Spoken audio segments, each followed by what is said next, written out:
O meu nome é Alessandra, eu sou da Universidade de Ribeirão Preto.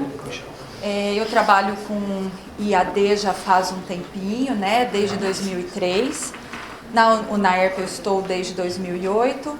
Sou ex-claretiano, né? Então já passei por algumas funções dentro dessa modalidade. Mas nesse momento a gente vai falar sobre a IAD no ensino médio.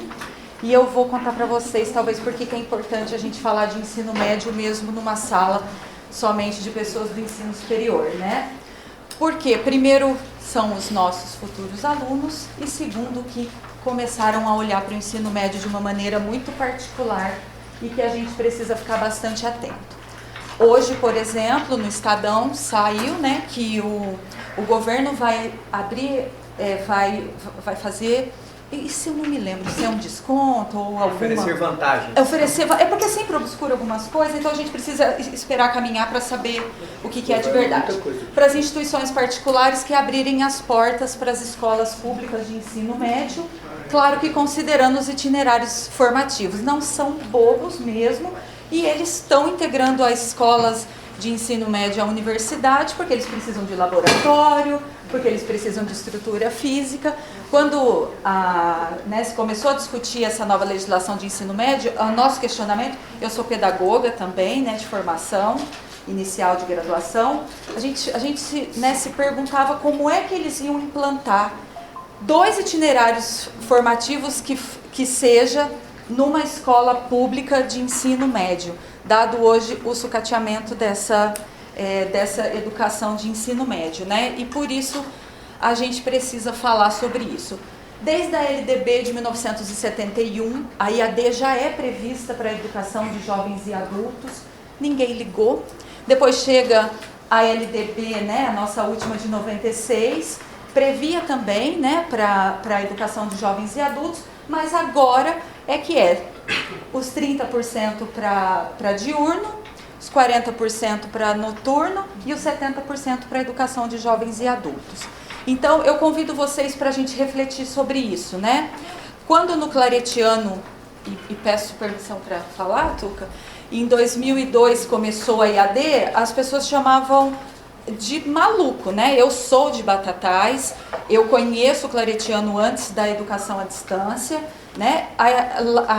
A faculdade transformou a cidade, né, em desenvolvimento e tudo mais, porque há lá um gestor que ele vai levando tudo mesmo, muito inovador, e naquela época, quando a legislação da IAD não era nem tão forte, porque chega em 2005, né, 95, 98 regulamenta, 2005 é que a gente tem uma grande virada da IAD mesmo, que ele até antes já estava trabalhando nisso. Então, vamos nos antecipar quando a gente fala de IAD no ensino médio, porque talvez seja aquela mesma questão de quando a gente começa a IAD na educação superior. Quem acreditar primeiro acaba saindo na frente e com várias vantagens, não só para a instituição, mas também para os nossos alunos, né? Então, eu convido o professor Evandro para falar um pouco sobre isso e, posteriormente, o professor Jair. Obrigada. Obrigado, Alê. Boa tarde. A gente já se falou pela manhã. Bom, é sempre desafiador falar sobre esse tema, é um tema novo, como a Alessandra colocou, como foi no passado a educação à distância para o ensino superior, mas a gente se sente muito confortável em falar com pessoas que são do ensino superior e que muitos já atuam e outros pretendem atuar na educação à distância. Isso mostra que há um sinal de positividade no nosso discurso e de uma boa aceitação. Já nos deparamos com outras mesas para discutir o tema e eu tive a oportunidade de participar dentro da instituição de um trabalho desenvolvido para a educação básica, e quando a gente leva esse assunto para a escola, para a educação básica, a resistência é muito grande, como foi no passado no ensino superior. Mas eu acho que o desafio está posto, as pessoas tendem a entender esse novo cenário e começar a perceber que, na verdade, não é uma simples legislação, na verdade, uma legislação que vai fazer com que a educação à distância ou a educação mediada por tecnologias, que eu acho que esse é o termo mais adequado, chegue no ensino médio. Ela já está no ensino médio. É que muitas vezes a escola não enxerga isso ou não quer enxergar. Tem um filho de 2 anos e uma filha de 4 anos que manuseiam um telefone celular com muita naturalidade. O conhecimento está ali na palma da mão deles.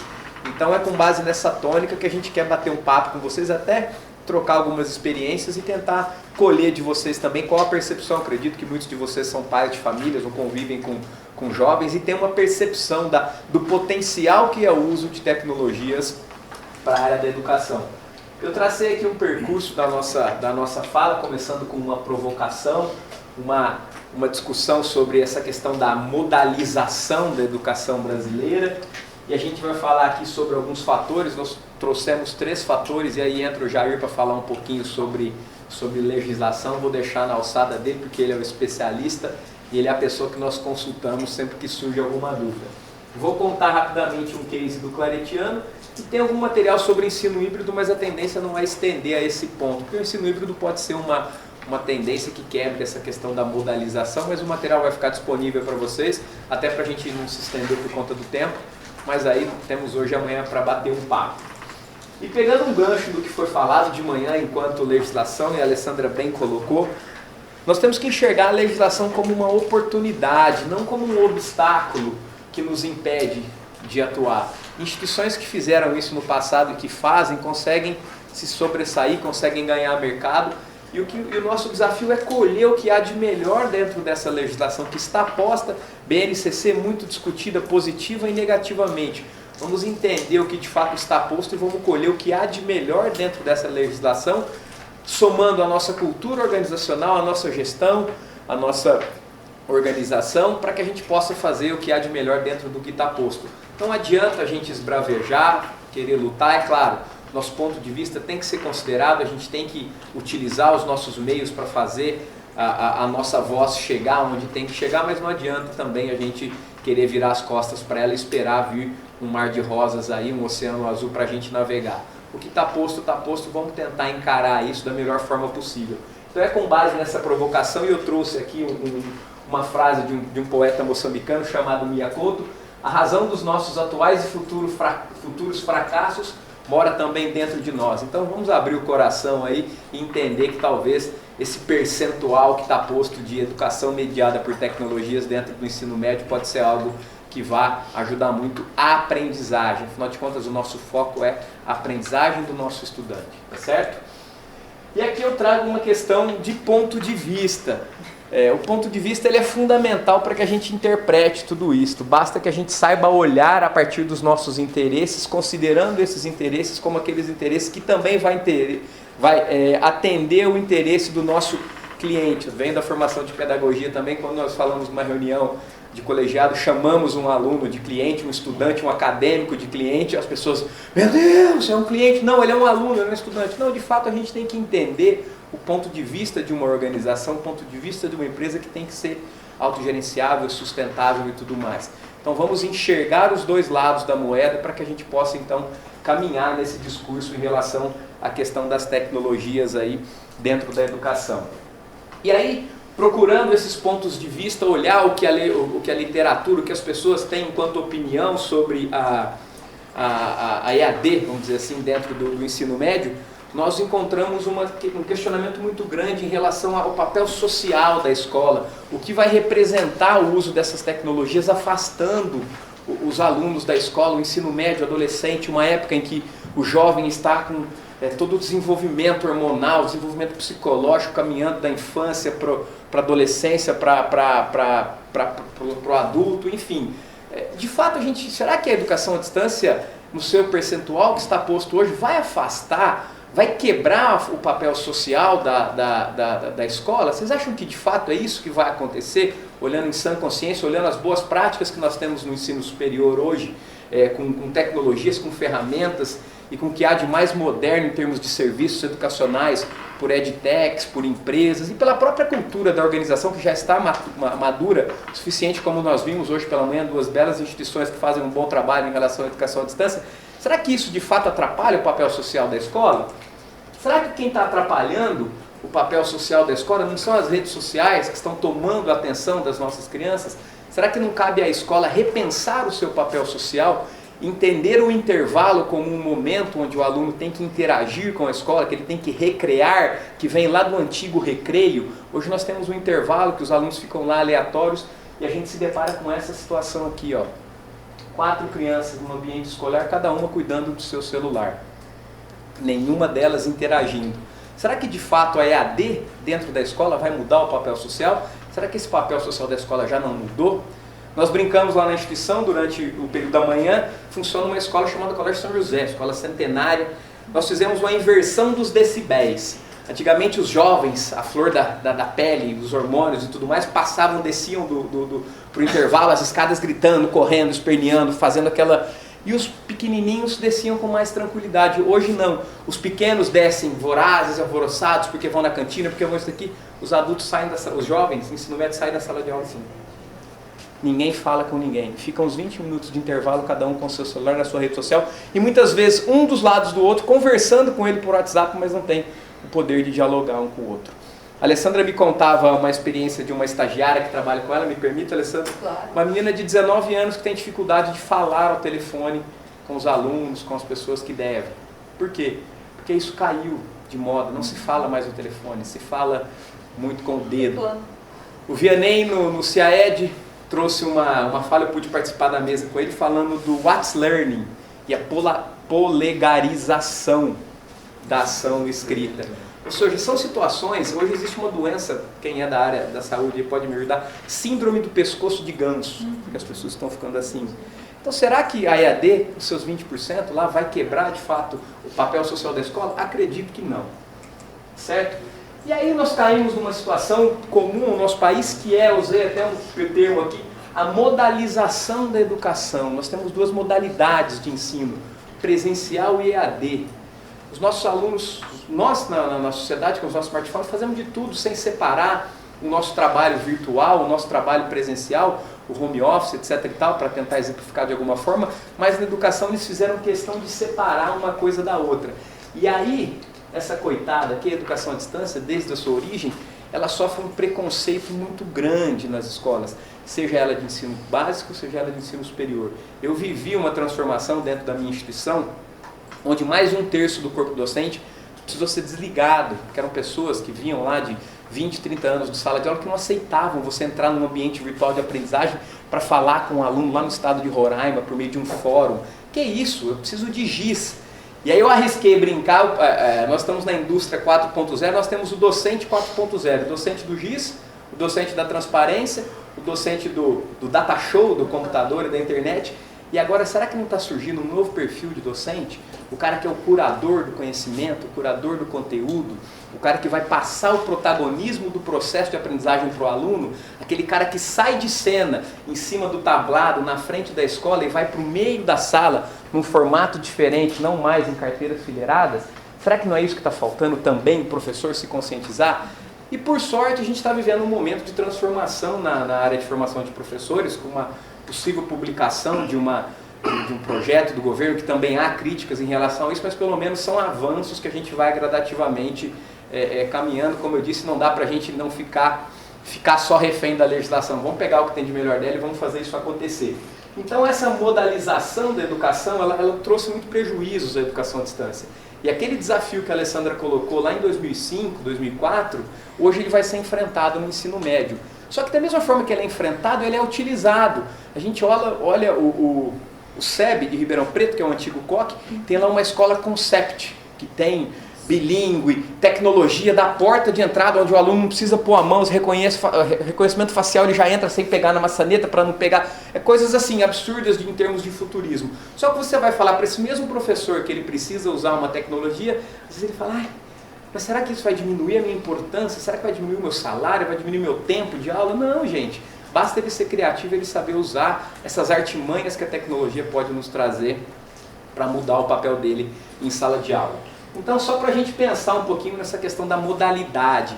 E aí vem o ensino híbrido como uma possibilidade, mas isso na lei ainda está prevista, essa modalização, como uma possibilidade de você juntar o que há de melhor em termos do ensino presencial, do protagonismo do professor, enquanto aquela pessoa que vai organizar um processo de ensino-aprendizagem com o que há de recurso hoje nas tecnologias. E aí eu trago essa chave aqui só para ilustrar tudo isso que eu falei. Nós temos o professor tendo a mesma prática de utilizar o GIS, com todo o conhecimento que ele absorveu, no final ele pede para os alunos fazer a cópia, todo mundo vai lá e saca o seu celular e copiei tudo que o professor falou.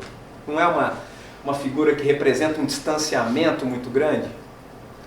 Então é isso que a gente tem que vencer nas nossas instituições, que acredito que muitos de vocês já tenham vencido, porque são instituições que caminham para a educação à distância, que já têm tecnologias, e se estão assessoradas pelo Jair, tenho certeza que isso já está acontecendo, porque ele é um entusiasta também da educação à distância ou da educação mediada por tecnologias. E aí, só para ilustrar, que eu vou passar logo na sequência a bola para o Jair, o que vem de fora para nos motivar a caminhar nesse sentido, a abrir a nossa mente em relação a essas possibilidades? A legislação, que o Jair vai falar um pouquinho sobre ela, o mercado de trabalho e o perfil do aluno. Olha só, eu trouxe um dado aqui de uma organização, CETIC.br, ligada à Unesco, onde ela realizou uma pesquisa nos anos de 2017 e 2018 com crianças e adolescentes entre 9 e 17 anos para avaliar o uso da internet por esses jovens. E olha que dado interessante. Em todas as regiões do país, norte, sul, centro-oeste, nas zonas urbanas, sudeste, nas zonas urbana e rural, mais de 75% das crianças investigadas utilizam a internet para a realização de pesquisas. Na minha época, para fazer um trabalho de escola, tinha os alunos que eram cabeças de chave, que eram aqueles alunos que tinham enciclopédia Barça em casa. Então a professora colocava o nome dos 10 alunos lá, fulano, ciclano, beltrano e Joãozinho. Aí abaixo disso vinha a divisão daqueles que não tinham Barça. Ou seja, para você fazer um trabalho é necessário que você dependesse de alguém que tinha cultura, né? lá em Matatá a gente tinha a Casa da Cultura. Tinha que fazer esse tipo de coisa. Hoje o conhecimento está aqui, o smartphone possibilita muita coisa. Então por que fechar os olhos para isso? E essa pesquisa, para quem não conhece, ela é muito interessante, vale a pena, tem muita coisa boa e muita coisa que para nós, gestores do ensino superior, nos mostra a realidade que nós enfrentaremos, que já estamos enfrentando com o perfil do aluno que chega para a nossa instituição. E aí, rapidamente passando falando um pouquinho sobre o mercado de trabalho, não vou me estender muito isso, mas nós temos aqui identificadas 6 soft skills, que são muito mais do que 6, mas eu trouxe 6 aqui de referência à revista Forbes. Comunicação eficaz, pensamento criativo, resiliência, empatia, liderança, ética no trabalho. Isso calha muito com o que está previsto hoje na BNCC, ou seja, o mercado de trabalho quer um profissional diferente. Ele não quer aquele profissional que detém o conhecimento, aquele engenheiro que consegue fazer um cálculo na mão. Não, ele quer um profissional que consiga fazer o cálculo, mas que consiga motivar toda aquela equipe que vai trabalhar naquele projeto. Ele quer que a pessoa tenha engajamento, que ela tenha poder de tomada de decisão, enfim, ele quer que o profissional seja reinventado e não mais aquele aluno pura e simplesmente formado numa carteira escolar. Então, a partir desses dois indicadores positivos, e aquele que eu trouxe no início da minha fala, que é somar à legislação, não concorrer com ela, eu queria então passar a palavra para o Jair debater um pouco o ponto de vista dele enquanto alguém que atua diretamente com questões ligadas à legislação e projetos também, né? Fechou? Vou executar. Deixa eu só maximizar aqui. Beleza.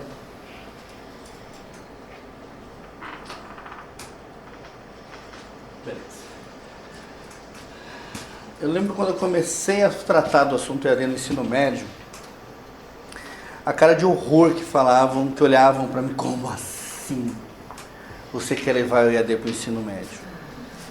O professor Américo está aqui com a gente, ele é um técnico da Secretaria de Estado da Educação e hoje atua lá no Conselho.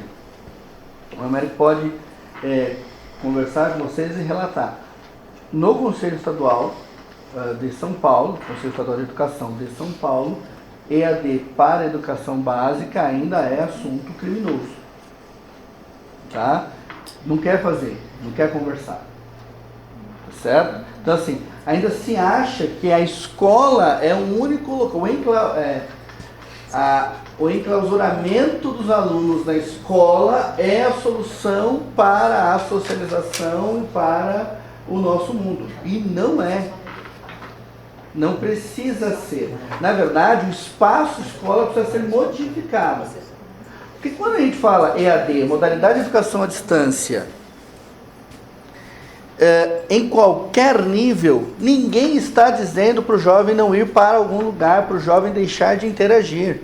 Eu só estou dizendo que a forma deles interagirem é diferente. É diferente. Ela usa tecnologia. Tá? Para quem atua no ensino superior, é o rompimento do paradigma da biblioteca como depósito de livros. A biblioteca era um depósito de livros. Hoje, a biblioteca é um espaço interativo de estudos. Eu até estou sentindo falta da Cláudia. A Cláudia teve que sair um pouquinho. Ah, que pena. Cláudia é uma arquiteta que nos visitou agora pela manhã e que faz projetos com espaços de estudos voltados para a biblioteca interessantíssimos. Uma empresa que ela que foi cliente dela é a Cetros. Você vai para a biblioteca da Cetros, você tem espaço para tudo. E um cantinho lá para alguns livros de referência. E de fato é discreto, é num canto, porque não é importante. Curiosamente até na entrada do banheiro, isso vem de sacanagem, mas enfim. Mas não é importante. O importante é o espaço de estudos. Então, o local de estudos dos jovens é que se modifica. Um dos projetos da Cláudia que eu acho que eu sou fã é o projeto do Notre Dame, nem é de ensino superior. É um espaço, é uma sala que não é muito maior do que essa aqui. Você tem num canto um projetor interativo, no outro você tem puffs e acarpetado para os jovens deitar, no outro é a letra do Notre Dame com uma hashtag para o aluno deita dentro do dedo do Notre Dame. Sabe assim, ele deita ali e ele vai estar com o tablet, com o celular, enfim. Já então, naquela sala que ela fez pra gente, lembra que todas as paredes são... Na César ela fez uma sala que as paredes todas são para você poder escrever. Né? É vidro, né? Aquele vidro jateado branco. Então você escreve em todas as paredes. Olha só. Tem outros projetos de instituições que com projeção 360. Eu tenho projetor em todas as paredes. E eu tenho mesas circulares. Não tem esse formato aqui é velho. Como um evento para nós, que nascemos no século passado, todo mundo nasceu no século passado, entendeu? Eu uso esse formato. Bom, vamos falar do EAD no ensino médio. Eu vou repetir esses dados da Todos pela Educação sempre. Gosto muito desses dados, já acho que é a terceira vez que eu falo do assunto, mas eu ainda não vi nada que supere essa frustração. Todos pela Educação fez o estudo, tá, do aprendizado adequado. O que é aprendizado adequado? É um jovem, num determinado momento da educação básica, se ele sabe o que ele deveria saber. É a relação entre o projetado e o esperado. Eles conseguiram medir isso. E olha só, em 2007, o aprendizado adequado de língua portuguesa alcançava 27,9% dos alunos. Decorridos 10 anos, e isso é muito legal, 60%, mas eu estou falando do 5º ano do ensino fundamental. E observem isso. Então, o aluno de 5º ano do fundamental, vamos imaginar que no mínimo esse número se manteve, tá? 60% dos alunos que estão no 5º ano sabem o que deveriam saber de língua portuguesa. A gente pode achar 60% pouco, mas como era 27, é um bom número para comemorar. De matemática, nós tínhamos 23%, saltou para 48,9%. Eu posso achar 48 pouco, mas quando eram 23, era pior ainda. Bom, se eu pego o 9º ano do ensino fundamental, o salto foi de 20 para 39,5 em língua portuguesa e de 14 para 21,5 em matemática. Então aqui teve aqui um movimento mais difícil. Ainda assim, o 9º ano cumpre com o seu dever. Quando eu vou para o ensino médio e eu pego o aluno do 3º ano, e lembrem desse gráfico na minha fala de amanhã, do final da tarde de amanhã, quando eu vou falar do estoque dos alunos do ensino médio. E nós vamos ver que os alunos estão decrescendo, e eu vou voltar a explorar muito dados sobre o ensino médio. Mas olha a tragédia. 24% dos alunos tinham um aprendizado adequado na 3ª série do ensino médio. Esse número vai para apenas 29%. Em matemática, nós emburrecemos os alunos em 10 anos. Nós tiramos matemática dos alunos em 10 anos. Tá? Eu gosto muito desse estudo do Todos pela Educação, porque ele mostra que o nosso ensino médio está errado. Está errado. Certo? Vou retomar minha fala do ano passado e do que eu falei hoje de manhã para vocês. Vamos sentir saudade do Mendoncinha, vamos sentir saudade da Marilena Guimarães de Castro, que é daqui da região, é daqui de Campinas, mora aqui pertinho. Vamos sentir saudade da Marina Estine, que também é daqui da região. Todo mundo da Vilazinha Laranja é a nossa vida para Unicamp. Né? Professora Maria Helena lá do Neto. Vamos sentir saudade dos três. Muita saudade dos três. Porque a discussão do BNCC, do jeito que foi para enfrentar isso aqui, ó. O nosso ensino médio estava errado. Completamente equivocado. Tá? E o Todos pela Educação foi além. Repensar o ensino médio. Fatores de 12 fatores de destaque. Tá? O aluno considera, os atributos considerados mais relevantes pelos estudantes do ensino médio são segurança, atenção às pessoas, professores presentes, olha isso, e boa infraestrutura. 5 atributos da escola que os estudantes enxergam como importantes, tá? Segurança, atenção às pessoas, infraestrutura, professores e comprometimento com os alunos. Para 70% dos jovens de 15 a 19 anos, guardem essa faixa etária para discussão de amanhã, a principal motivação para o ensino médio é o quê? Vestibular. É só trampolim. Não é formação. Eles não sabem para que serve o ensino médio. Eles não sabem para que serve o ensino médio, para fazer faculdade. Eles não enxergam o aprendizado. Virou um resumão aprimorado. Era um resumão aprimorado. Tá certo? 42% dos jovens, a maior dificuldade para continuar os estudos é financeira. Tá? Vamos avançar mais um pouquinho? 87% dos jovens entendem que matérias dirigidas à formação profissional, técnica e aconselhamento são muito importantes. E aí, ao falar de aconselhamento aqui, eu vou destacar um excelente trabalho do CEAP. E acho até que vale a pena o Roberto contar um pouquinho a experiência, eu abro esse parênteses, para ele contar um pouquinho a experiência do que o CEAP faz, principalmente com o trabalho da mentoria que vocês falam. Pode contar um pouquinho, Roberto? Você quer no bate-pronto, mas o workshop é para isso, é para a gente trocar. Vou sentar aqui, pessoal. Vem cá, tem cadeira aqui, vem cá. Pescoço.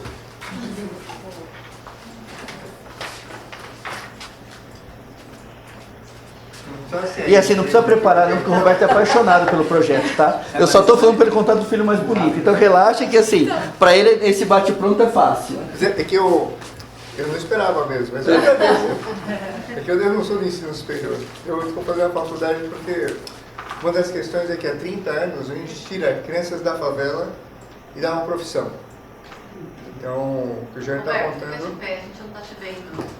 É que esse é um trabalho que quando eu era estudante universitário, eu fazia trabalho de voluntariado lá.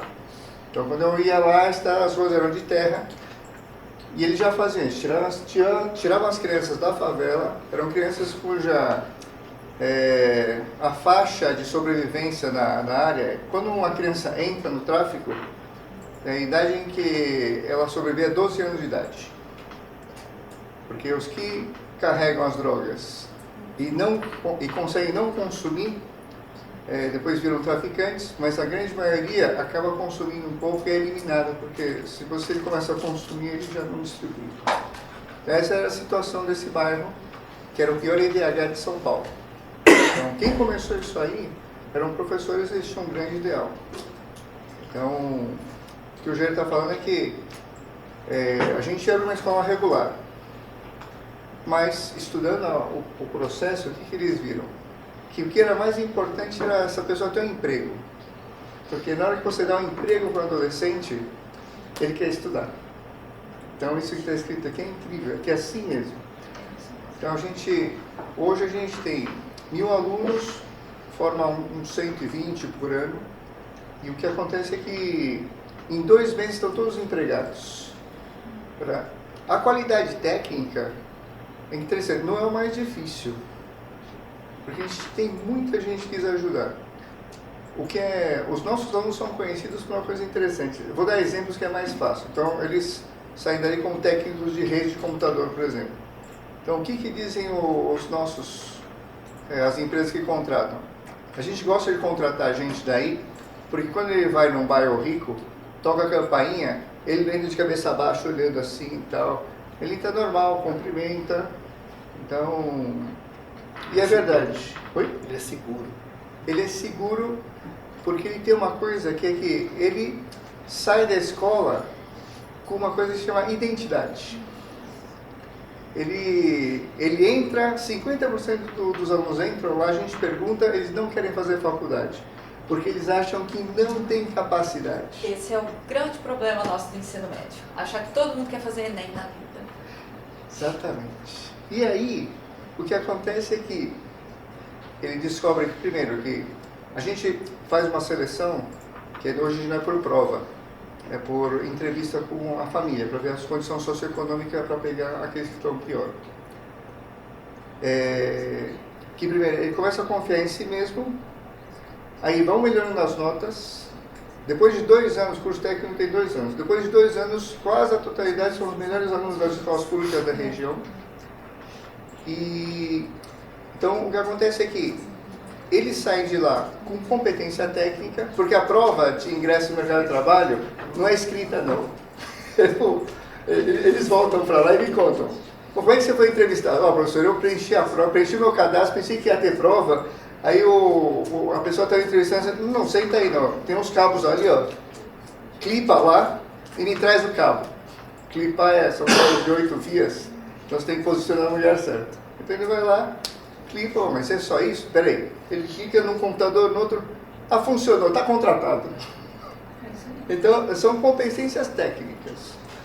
Mas depois a gente tem 30% deles que em 2 anos eles viram gerentes. Agora, como é que eles conseguem essas competências? Liderança, capacidade de comunicação, relacionamento com outras pessoas. Então, a gente tem 2 pilares. Um é que cada aluno ele tem uma entrevista todos os meses com um professor que é preparado em psicologia e antropologia. E essa é uma coisa que, na Europa, a gente tem contato com algumas universidades, que a gente chama de preceptoria, mas não é o monitor virtual nem a mentoria. É uma pessoa especializada em competências socioemocionais para orientar aquela pessoa a descobrir qual é a origem dela e qual é a missão dela na vida. Então, o trabalho mais importante que a gente faz lá é ajudar a pessoa a descobrir propósito. Ele sai com uma profissão técnica, vários deles, assim, 10, 15%, depois eles vão para a área de humanidades. Mas eles fizeram técnico, uma coisa bem hardware, assim, computador, cabo, né? Hardware e hard. Hardware e hard. E a segunda coisa é que todos os meses a gente dá um curso de formação para os pais. Então, para continuar na escola, o pai tem que ir na escola, o pai e a mãe. Então, todo mês tem uma aula. Então, os temas são como dialogar com seu filho, como manter o diálogo entre a esposa e o marido quando não são separados. A grande maioria, infelizmente, são mães solteiras, né? Não é a maioria, mas tem uma porcentagem muito grande. Mas mesmo essas mães, como você cuida do estudo do seu filho, depois, como você acompanha o estudo. Muitas vezes eu tenho um pai que ele mais de um veio falar, professor, eu mal sei fazer as contas, sei assinar meu nome, eu não vou ensinar nada para ele. O que a gente orienta você não precisa fazer nada. Teu filho chega às 11 da noite depois da escola, do ensino médio, que ela é contraturno, a gente só é escola técnica. No outro turno ele tem que estar na escola regular. Então, você senta ali e fica um tempo lá, meia hora, faz o que você quiser. Entende? Então, fica ali do lado dele, isso aí já vai dar um empuxo para ele. E é verdade. Então, são temas desses que a gente dá todo mês. Então, com esses 2 pilares, a gente garante isso, que eles saem todos empregados e depois a gente está tentando medir uma coisa que é SROI. ROI, você sabe o que é? Return of Investment. SROI é Social Return of Investment.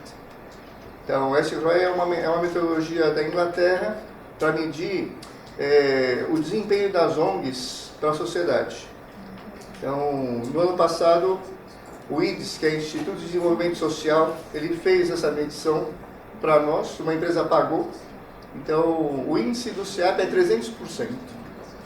Então, a cada R$1 que é investido de um colaborador, né, o SEAP devolve R$3 para a sociedade. Então, nós somos uma escola técnica que vive só de doações. O trabalho do Jair é nos ajudar a abrir cursos superiores de tecnologia. Por quê? Porque hoje, o nosso aluno sai do mercado de trabalho ganhando R$1.400 e paga uma faculdade entre 800 e 1.200.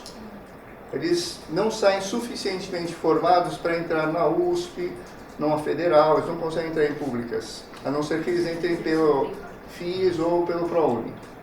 Mas os que pagam, então pagam nessa faixa. Então a gente fez pesquisas nos últimos anos perguntando assim, bom, e se a gente tivesse uma faculdade aqui, você faria? Então o índice 85%, isso é lógico, eu faria aqui. É muito melhor. Então o que a gente está tentando é usar a planta à noite para abrir uma faculdade de tecnologia. Não sei se eles quiserem contar. Era exatamente isso. Obrigada por deixá-lo falar, né? Pra gente conhecer. E eu não avisei ninguém para ter essa surpresa. Todos de convidados para tamanha visitar. grandeza. Jair, eu achei interessante, eu estava perguntando para a Fátima aqui, que me chamou a atenção na fala, não sei se todo mundo prestou atenção, que o processo seletivo dele, ele seleciona para pegar famílias. os piores. Os piores. E olha a qualidade da entrega para a sociedade. Bom, vou simplificar essa tela, tá? Tudo isso aqui é o que não se faz do que o SEAP ensina a fazer. Certo? O nosso ensino médio e técnico não faz isso daqui. Tá? Então, vamos dar um passo à frente? Bom, vamos olhar quando surge, a partir do decreto 9057, a oportunidade da EAD na educação básica.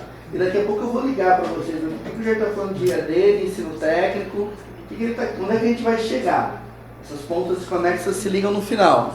Olha, então diz aqui que eu poderei trabalhar com perto das autoridades dos sistemas estaduais, né? Autorizar os seus cursos de funcionamento, e aqui está a educação profissional de nível técnico. Muito bem. A Lei 9394 garante a questão do currículo para efeito de cumprimento delas. Ela vai trabalhar aqui as experiências do trabalho para a formação. Muito bem. E aí? Então eu posso ter EAD no ensino médio, eu posso desenvolver trabalhos realmente de formação para o aluno, e as escolas técnicas não estão avançando neste segmento. Não na velocidade que poderiam. Não é? Você ainda tem escolas que se apropriam da modalidade da educação à distância enquanto suporte à aprendizagem. Mas você ainda não tem o desenvolvimento da modalidade no sentido do aluno estudando em tempos diversos, lugares diversos, adquirindo competências profissionais através da modalidade de educação à distância.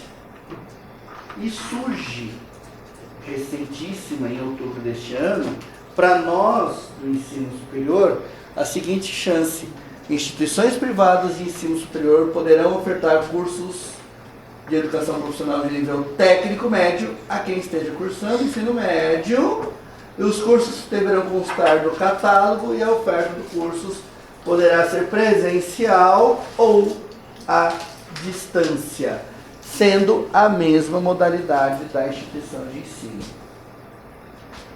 Então, ainda que com alguns saltos, o que eu trouxe para a gente conversar agora é o seguinte: olha só, o ensino médio está equivocado. Com o BNCC nós temos a oportunidade de melhorar isso. Ok, mas enquanto lá as empresas especializadas na educação básica estão se debatendo, para o ensino superior, agora em outubro, abriram uma avenida, e aí essa é uma das poucas bolas dentro que eu vi que deram, foi o seguinte: o pessoal da educação básica e do técnico profissionalizante vai apanhar para o desenvolvimento da modalidade. Né? Então vamos acelerar essa curva de aprendizagem. Abriram a porta para nós.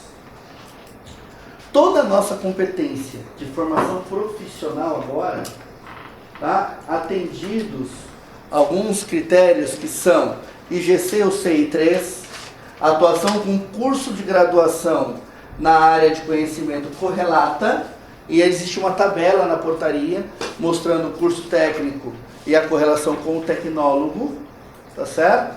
Então você tendo o curso, o credenciamento e o curso na modalidade à distância, na verdade vale para o presencial também, mas eu estou focando aqui na distância porque nós temos expertise de educação à distância, de formação profissional na educação à distância.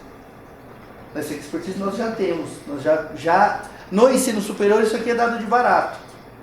Então nós que temos essa expertise, podemos agora levá-la para o ensino técnico. Exatamente naquilo que o jovem, e eu volto lá no Todos para a Educação, exatamente aquilo que o jovem mais se queixa, que é ter uma formação resumão para vestibular, e não uma formação que o leve para o mercado de trabalho. Gente, é a nossa oportunidade de criar a seara dos nossos consumidores do ensino superior. É descer para o técnico com o que nós sabemos fazer, usar a modalidade à distância para termos maior abrangência e fomentarmos os nossos próprios alunos do ensino superior. Claro que para isso tem que fazer um bom curso, tá? Fazer bem feito. Então, a portaria nos deu a faca e o queijo na mão. Os critérios: o curso precisa de 4, tudo começa com 4, sem supervisão, sem penalidade, tá certo? E atualização do EMEC. Bom, faça a solicitação para a CETEC. Olha só, o pedido não é para o Estado, a solicitação é direto para a CETEC, tá certo? Com um plano de curso que deve ter identificação do curso, é o PPC nosso, tá? Identificação do curso, justificativa, critérios, perfil profissional do CBO, é uma particularidade, organização curricular, critérios de aproveitamento e conhecimento, sistema de avaliação, infraestrutura pessoal, certificados e diplomas expedidos e a proposta de estágio dentro da legislação. Nós temos os jovens do ensino médio frustrados com o que está sendo feito com eles. A oportunidade de levarmos a nossa expertise da modalidade à distância para um outro nível educacional e ainda com a chance maior de fazer o pedido de autorização direto junto à CETEC. A CETEC está partindo de qual princípio? Se o curso tecnólogo correlato foi autorizado, venceu o processo regulatório, aquela empresa educacional tem competência para trabalhar também com o nível técnico. Ela só precisa apresentar um plano de curso adequado para esse novo nível de ensino. Tá certo? Então o que eu acho interessante é isso. Boas práticas de ensino profissional, expertise de modalidade à distância, porque o consumidor está esperando por isso. Tá? Porque o consumidor está esperando por isso. Joia? Tuca, continua? Bom, só para fechar aqui, para não ficar na teoria, eu vou trazer um case aqui, que aconteceu na instituição, que foi puro oportunismo e condição de uma situação, de uma gestão integrada, pelo fato de ser uma instituição pequena, onde a tomada de decisão no nível presencial, EAD e educação básica acontece numa mesma mesa, numa mesma reunião com quase que as mesmas pessoas. Olha só, em 2009 foi publicada uma portaria por conta da H1N1 que impedia que fossem realizadas aulas presenciais por conta do risco de contaminação em massa. Então foi determinado no primeiro momento 12 dias de recesso escolar durante o período letivo. E aí a instituição sentou para discutir em nível de educação básica, nós temos hoje 10 colégios de educação básica, sentou para discutir o que fazer, o prejuízo acadêmico, pela falta de tudo aquilo que deveria acontecer naquele momento. E aí, como nós já tínhamos uma caminhada longa na educação à distância com uma estrutura de recursos tecnológicos à disposição, qual foi a alternativa que a instituição fez? Passou a aplicar a educação à distância para esses alunos que estariam nesse recesso escolar. Nós adotamos o ambiente virtual de aprendizagem para os alunos e trouxemos o pai para que ele participasse, para que ele não torcesse o nariz em relação àquilo. Por mais que havia uma necessidade, quando você fala de inserir uma tecnologia, você precisa dar uma satisfação para aquele que responde por aquela criança. Então, estrategicamente, a instituição trouxe o pai para dentro desse momento de convencimento. Adaptamos um aplicativo que já havia desenvolvido para fins de controle do ensino superior à disposição dos pais, para que eles pudessem saber o que o filho estava fazendo na internet, na sala de aula virtual. E aí, a partir de 2010, nós adotamos como prática dentro da instituição disciplinas de filosofia, sociologia e ensino religioso na distância, com aulas presenciais mensais, isso no ensino médio. Ou seja, nós trouxemos toda a expertise da EAD para atender primeiro uma demanda, e essa demanda teve um determinado sucesso que fez com que a instituição adotasse isso como prática dentro do ensino médio. E aí eu trago aqui um exemplo hoje de uma sala de aula virtual de uma turma do ensino médio com todas as disciplinas aqui para o aluno acessar.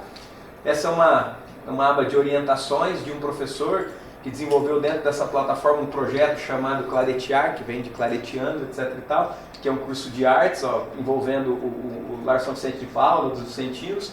Tudo isso sendo desenvolvido já como um puro oportunismo que a instituição encontrou num dado momento em que era necessário que fosse pensado alguma forma para atender os estudantes. Ou seja, uniu tudo aquilo que tinha à disposição e deu muito certo, e hoje está em funcionamento ainda na instituição, e agora com essas possibilidades que abrem, e essa muito bem colocada por Jair, para nós cai como uma oportunidade sem precedentes. E aí, poderia falar um pouquinho mais, mas nós temos a questão do ensino híbrido, que é a fusão dessas duas modalidades, com uma proposta fundamentada, uma definição. Isso representa um pouco como está posto hoje, essa questão da modalização. Nós temos no presencial, que foi discutido de manhã, a questão de 20% a 40% de atividades à distância, e o contrário no ensino superior à distância, até 30% de atividades presenciais. E o que é o híbrido?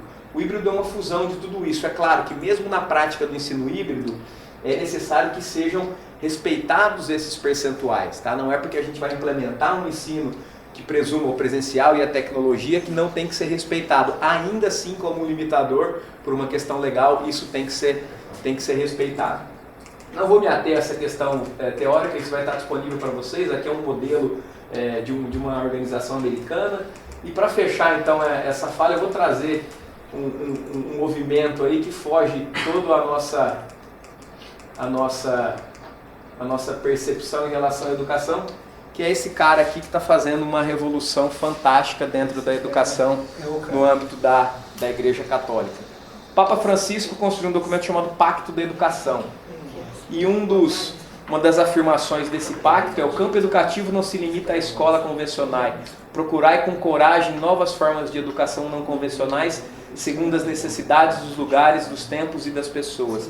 Ele ainda fala muito do uso da tecnologia para que seja a educação de fato um fator não excludente, para que aquela população ribeirinha, aquela população amazônica, aquela população africana e de todos os países que sofrem certa vulnerabilidade, que tenham o apoio da tecnologia como algo que vai favorecer a educação. Se vocês olharem o Sínodo da Amazônia, uma das coisas colocadas para o Sínodo da Amazônia é a criação de uma universidade. E aqui eu não estou fazendo apelo religioso, eu acho que o Papa é uma pessoa que inspira todos nós, independente da nossa crença, enfim, por tudo que ele tem feito. Por quem é? Por quem é, exatamente. Apesar de ser um argentino, é uma pessoa também. Brincadeira, pessoal. Gosto muito de argentino. Ele passou por cima dessa questão. Passou por cima. Porque era quase um brasileiro, né? Digamos assim.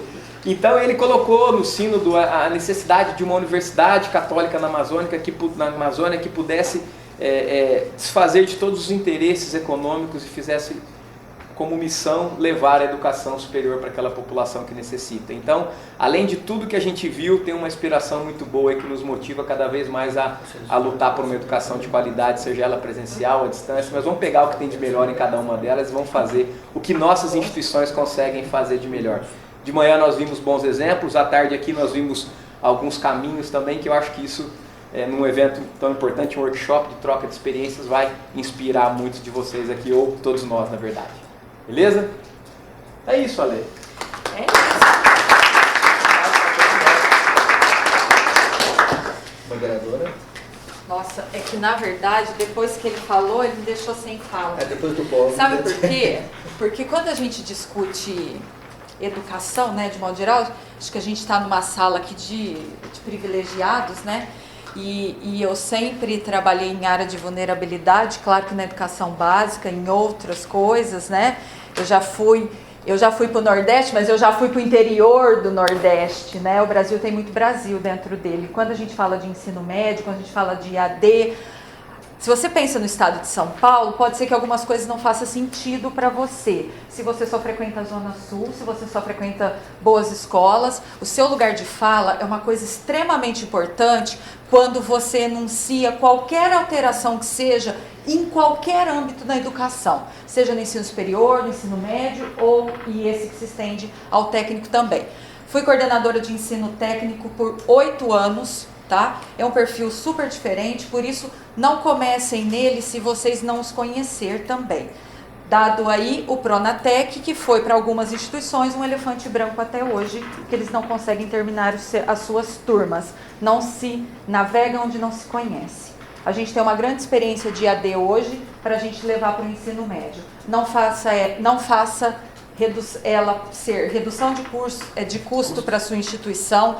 Não faça ela ser autoinstrucional, que ela está fadada ao fracasso, tá? Professor é importante, foi e sempre será. Seu papel mudou, ele pode ser curador, ele pode ser chamado de profissional da educação pela última legislação, mas ele é o professor, é aquele que está lá para conduzir, porque esse aluno precisa ser olhado de alguma forma.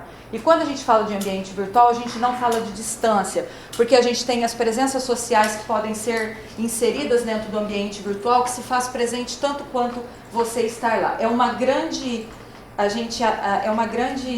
pretensão eu achar que todo mundo nessa sala que está me ouvindo e prestando atenção, assim como numa sala de aula de 40 alunos. E uma outra coisa é quando a gente fala que o aluno não pode ficar no celular. Quantas palestras outras pessoas estiveram aqui que eu estava no celular, outros estavam, e nem por isso eu não estava deixando de ouvir e prestar atenção no que estava lá. Não subestime seu aluno, tá? Ele não é tão pouco como a gente acha que é. Acho que talvez por a gente não ter nascido na geração deles aí. Então eu fecho, né, essa palestra, eu agradeço muito a atenção de vocês e obrigada. Mais uma vez, parabéns.